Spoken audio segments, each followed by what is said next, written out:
গত ৫ আগস্ট ২০২৪-এ ছাত্র জনতার অভ্যুত্থানের সময় সাতক্ষীরার দুটি থানা এবং জেলখানায় অগ্নিসংযোগের পর লুট হওয়া মালামাল এবং খোয়া যাওয়া অস্ত্রের সবগুলো এখনও উদ্ধার হয়নি।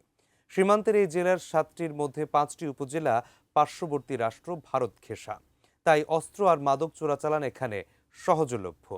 ফলে আগামী ১২ই ফেব্রুয়ারির জাতীয় নির্বাচন নিয়ে শঙ্কিত জেলার সব দলের প্রার্থী সহ শীর্ষ রাজনীতিকরা।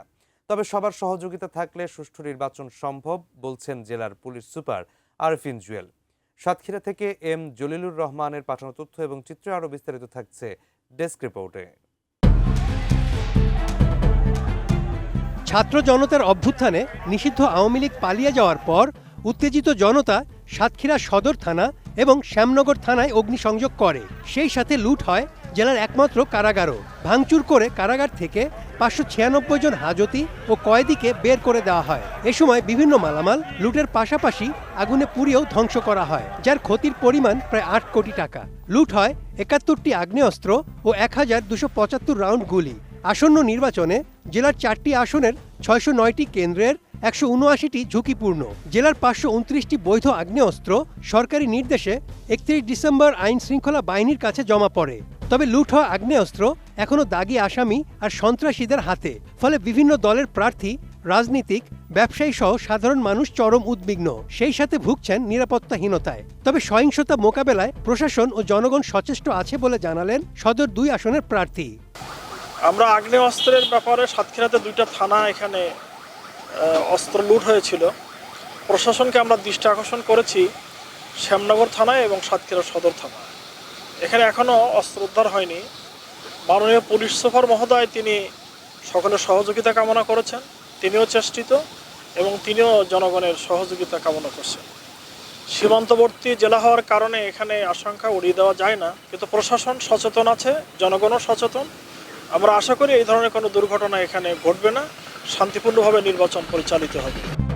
নির্বাচনের আগে জেলার দুটি থানা ও জেলখানা থেকে লুট হওয়া আগ্নেয়াস্ত্র উদ্ধারের জোর দাবি জানিয়েছেন জাতীয় পার্টির প্রার্থী। এখানে দুইটি থানা থেকে ৫ই আগস্টের পর থানা দুটি লুট হয়েছিল এবং জেলখানার অস্ত্রগুলো লুট হয়েছিল।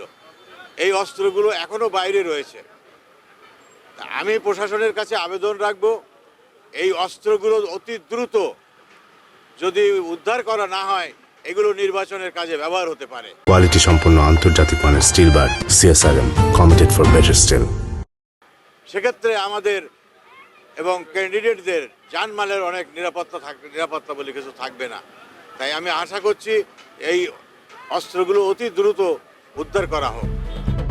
অস্ত্রের ঝনঝনানি তো আছেই, তার উপর লুট হওয়া অস্ত্র উদ্ধার না হওয়ায় নির্বাচনে ফ্যাসিস্টরা মাথাচাড়া দিতে পারে বলে শঙ্কা প্রকাশ করেন এনসিপির জেলা প্রধান সমন্বয়ক। ১২টি আগ্নেয়াস্ত্র এখনো উদ্ধার হয়নি এবং অসংখ্য আসামি এখনো আইনের আওতায় আসেনি। গভর্নমেন্ট যারা পলায়ন করছে তাদের যারা এখানে আছে তারা এ ধরনের একটা অনাকাঙ্ক্ষিত ঘটনা ঘটাতে পারে নির্বাচনের দিন, যেটা অনাকাঙ্ক্ষিত ঘটনা আমি যেটা মনে করি। এবং এখানে আমাদের নির্বাচনকে যাতে বানচাল করা যায় সেই পক্ষ কিন্তু এই চেষ্টাটা সার্বক্ষণিক করে যাচ্ছে। এনসিপির পক্ষ থেকে কঠোর বার্তা হচ্ছে যে তারা আগের ভূমিকায় ফিরে আসতে হবে এবং নির্বাচনে যাতে এ ধরনের সহিংসতা ঘটনা না ঘটে সেজন্য দৃষ্টি রাখতে হবে সার্বক্ষণিক। শান্তিপূর্ণ নির্বাচন অনুষ্ঠানে দলের পক্ষ থেকে প্রশাসন ও আইনশৃঙ্খলা বাহিনীকে সর্বাত্মক সহযোগিতার প্রতিশ্রুতি দেন বিএনপির এই শীর্ষ নেতা। সাতক্ষীরা জেলা সাধারণত অন্যান্য জেলার থেকে শান্তিপূর্ণ একটি জেলা।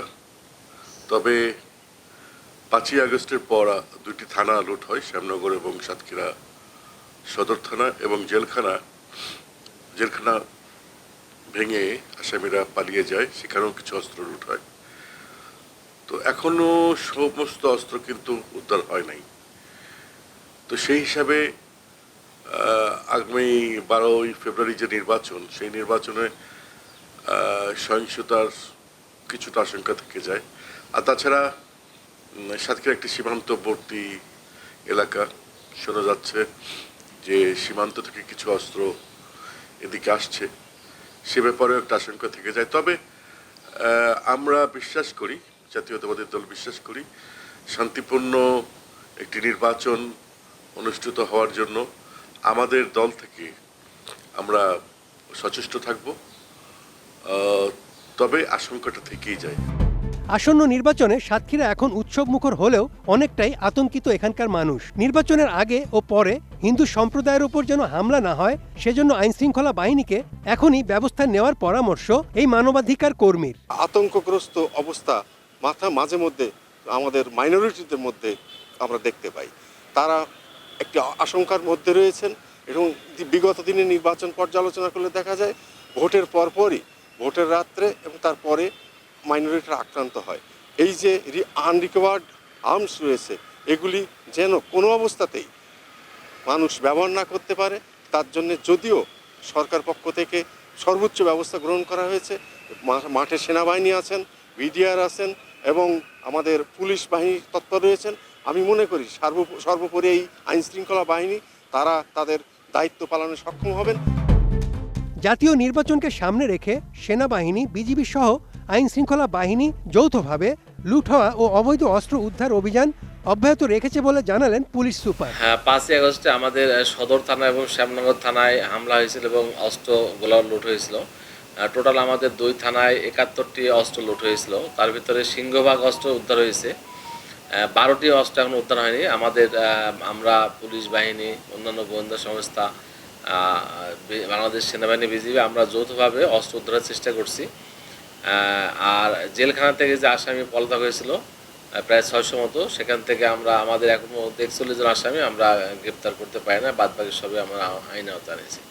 নির্বাচনের আগে আমাদের যে পুলিশের খোয়া যাওয়া অস্ত্রের পাশাপাশি অবৈধ অস্ত্র আছে সেগুলো উদ্ধারের ব্যাপারে তৎপর আছে এবং আমরা প্রতিদিনই আমাদের অস্ত্র উদ্ধার হচ্ছে, দেশি এবং বিদেশি অস্ত্র। গত পরশুদিন শ্যামনগর অস্ত্র উদ্ধার হয়েছে, তার আগের দিনে আমাদের সদরে অস্ত্র উদ্ধার হয়েছে।